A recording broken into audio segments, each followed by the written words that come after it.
Jangan lupa subscribe channel YouTube TVRI Bengkulu, like, komen, dan nyalakan notifikasinya.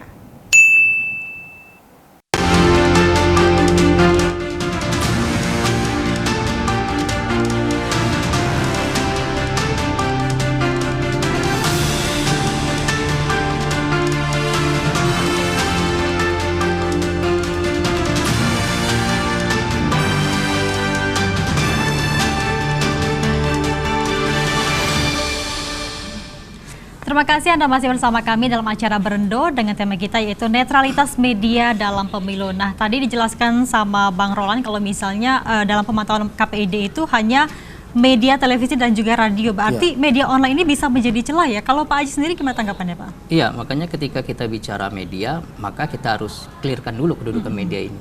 Satu, ada media yang memang terverifikasi oleh Dewan Pers gitu ya. Kemudian media-media mainstream yang sifatnya broadcast, penyiaran, radio, televisi yang kemudian itu di bawah pengawasan oleh KPID sebagai wasitnya. Dan satu lagi ada yang sifatnya online dan cetak. Nah, itu. Jadi media-media inilah yang memang harus bersifat netral gitu ya, harus mengacu kepada Undang-Undang Pokok Pers. Undang-Undang Pokok Pers itu sebenarnya udah jelas di pasal 6 poin ke kalau tidak salah, poin ke-5 sudah jelas memperjuangkan kebenaran dan keadilan. Kata adil itu sebenarnya netral. Jadi menempatkan semua pemberitaan. Kalau dalam bahasa jurnalisnya kan cover both side. Jadi keberimbangan berita. Di kode etik juga ada di pasal 1 dan pasal 3. Itu persoalan keberimbangan berita. Itu penting sekali kalau kita cermati gitu. Jadi biasanya memang media-media yang harus saya katakan abal-abal itu yang biasanya menimbulkan keresahan di masyarakat, menciptakan konten-konten atau melahirkan konten-konten yang sifatnya itu memang tidak berimbang. Karena apa? Karena dia sifatnya adalah bisnis, jadi memperoleh keuntungan untuk menghidupi medianya dan kemudian menyampaikan pesan-pesan yang tidak sesuai. Apalagi ketika misalnya pada era atau tahun politik seperti ini, itu menjadi penting. Dan meski kita sadari ya kalau fenomena sekarang ini muncul, kemarin saya juga terlibat dalam indeks kebebasan pers di Bengkulu ini, dan para pemilik media sebenarnya juga mengakui bahwa ruang redaksi itu saya katakan tadi bukan ruang yang hampa. Ada perspektif di sana, ada ideologi di sana yang terbentuk ketika mereka menyusun sebuah berita. Tetapi saya yakin ketika kita bicara pers Indonesia atau media Indonesia ini kan masih berlandaskan Pancasila. Nilai-nilai itu yang harusnya bisa tertanam di pemilik media dan para jurnalis gitu. Jadi paling tidak mereka punya penjaga gawang dalam dirinya ketika pemilu ini. Netralitas itu menjadi salah satu poin utama dalam menyampaikan berita. Seperti itu. Tapi apakah media yang sudah terverifikasi ini bisa tidak netral, Pak Aji? Oh, bisa saja. Bisa saja, sangat besar sekali. Misalnya kedekatan dari pimpretnya kan kepada orang yang bersangkutan seperti itu ya. Di era pemerintahan yang pertama, pemilihan presiden yang pertama, itu saya mengadakan riset 5 media massa cetak nasional. Itu seperti tadi ditemukan kata-kata. Jadi kata-kata mendukung pasangan A, kata-kata mendukung pasangan B. Itu terjadi. Pemilik media besar itu ya yang saya riset itu. Jadi media nasional saya riset. Terakhir juga tadi kalau penyiaran itu kan bisa tadi konten durasinya. Jadi durasi yang satu itu akan lama, durasi ini agak pendek. Atau kata-kata pada calon ini lebih banyak gitu. Jadi persentasenya lebih banyak. Jadi kalau bicara calon ini karena dia didukung oleh pemilik media ini maka bisa sampai 99% hampir. Yang ini cuma sekitar 75% seperti itu. Nah, itu bisa saja terjadi. Jadi netralitas itu bukan sesuatu hal yang tidak mungkin terjadi. Tetapi saya masih meyakini bahwa jurnalis ini kan dia membawa misi bagaimana kemudian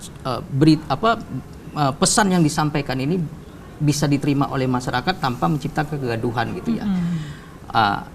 Pesan inilah atau misalnya konteks inilah sebenarnya masih bisa dilahirkan meskipun saya katakan tadi tidak menutup kemungkinan bahwa ketidaknetralan dalam konteks bicara netralitas ini bisa terjadi di ruang redaksi itu.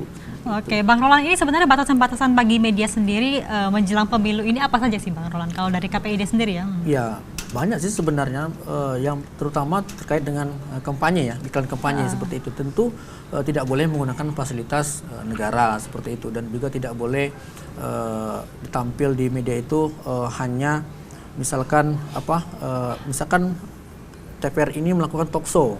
Nah, ada 3 paslon. Nah, kalau hanya 2 paslon saja yang hadir, satu tidak keterlibatannya ini. Nah, ini tidak boleh dilakukan penayangan seperti itu. Nah, kemudian juga harus ada maksudnya tidak boleh berkampanye di fasilitas-fasilitas umum seperti pihak-pihak sekolah, kemudian juga tempat-tempat ibadah, kemudian tidak boleh menggunakan fasilitas umum itu ya seperti rumah dinas, kemudian juga kendaraan plat merah seperti itu, dan tidak mengandung unsur ada anak-anak di sana.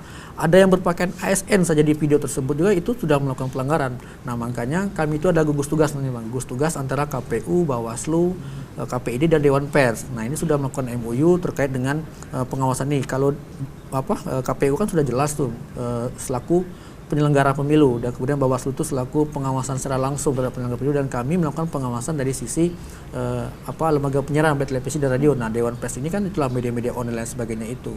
Nah, tentu di situ kami tetap memperkuat sinergi kami, tetap saling komunikasi dengan baik. Misalkan ada suatu dugaan pelanggaran ini segala macam, nah kami akan menyampaikan ke televisinya, menegur, dan kami akan himbau juga ke pihak Bawaslu agar untuk juga ditindaklanjuti seperti itu. Oke, tapi kalau dari sejauh ini pemantauannya gimana bagi setiap media penyiaran yang ada di Bengkulu? Terkait jelang pemilu ini, apakah sudah netral atau bagaimana? Ya, seperti saya sampaikan tadi, sampai saat ini kami tidak bisa mengejudge lembaga penyiaran tersebut, wah ini tidak netral atau tidak, karena tahapan DCT tadi belum keluar seperti itu. Kalau itu sudah ditetapkan, maka kami bisa langsung merekomendasikan bahwa oh ini pelanggaran, ini harus memberikan surat teguran dan lain sebagainya seperti itu. Selagi DCT itu belum ditetapkan, maka sah-sah saja untuk lembaga penyiaran untuk menampilkan calon, baik dia mungkin maju atau tidak, sah-sah saja, tidak ada masalah seperti itu. Oke, Pak Aji, pentingnya sebuah media dalam menjaga netralitas jelang pemilu ini seperti apa, Pak Aji? Iya, ya, penting sekali itu ya. Kalau kita mengacu kepada pemilu-pemilu sebelumnya, kita ini kan terkotak-kotak, dan salah satunya juga terbelah ya. Media kan memegang peranan penting juga, karena semuanya sekarang kan orang selalu melek terhadap media juga, orang selalu berkiblat kepada media gitu. Persoalan dukung-mendukung ini kan persoalan fanatisme yang muncul dalam individu gitu. Jadi memang netralitas ini menjadi penting. Terutama saya tekankan adalah netralitas bagi media yang memang dia itu resmi ya di lembaga pers gitu. Nah, tantangan kita sebenarnya ke depan adalah media-media yang tidak resmi ini yang sulit gitu. Nah, kenapa kembali netralitas itu menjadi penting? Ya agar kita tidak menjadi masyarakat yang kemudian rentan untuk dikotak-kotakan oleh media itu sendiri. Seperti itu. Jadi meliterasi diri kita terhadap tayangan, meliterasi terhadap konten yang dimunculkan, kemudian memahami apa teks yang diberitakan itu menjadi sangat penting. Sehingga ke depan pemilu kita bisa damai ya, bisa tenang dan tidak terkotak-kotak seperti pemilu-pemilu sebelumnya gitu. Dan kita rasakan itu kan seperti itu. Oke, kita akan tahan jenak, nanti kita bahas lagi terkait dengan topik kita, yaitu netralitas media dalam pemilu. Pemirsa, kami akan kembali setelah jeda pariwara berikut ini.